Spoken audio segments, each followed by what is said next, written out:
I'm going to go on a little rant. I've got some stuff to say.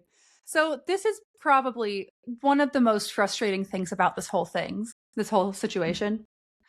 I am glad that the show is making such an impact. I am thrilled that it's making an impact, the positive impacts that it's making. I'm glad that it resonated. It hit such a chord with people, right?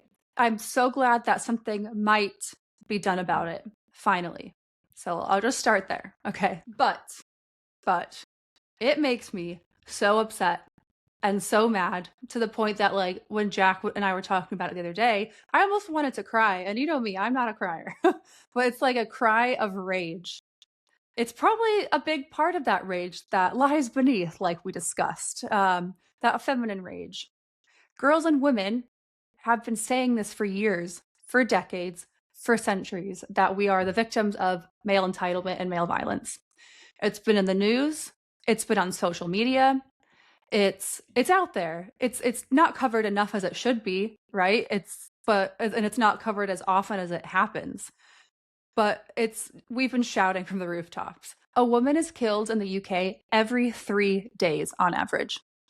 Violence against women and girls has become so normalized that perpetrators of assault who are men are given lesser sentences because they don't want to ruin these guys' futures. Like, we've seen it in the news countless times. Like, oh, but he has such a good future ahead of him. We wouldn't want to ruin it because of one mistake if he, like, assaulted a woman, right?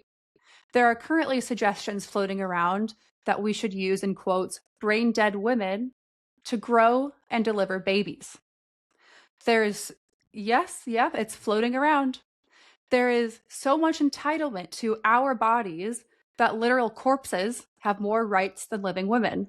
You need to agree to donate organs after you pass away, right? Women don't have that right in most of America at this point. And this entitlement extends to what we do with our time, to where we work. Women have always worked. It's just not been paid labor.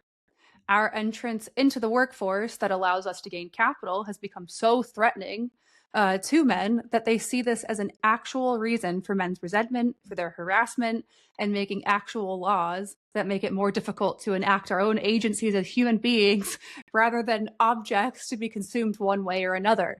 Okay? And this is sorry, I'm getting really heated. This is so common that we have several movements trying to fight against it and fighting back or not fitting into the mold expected of us, even though there's no real way to win.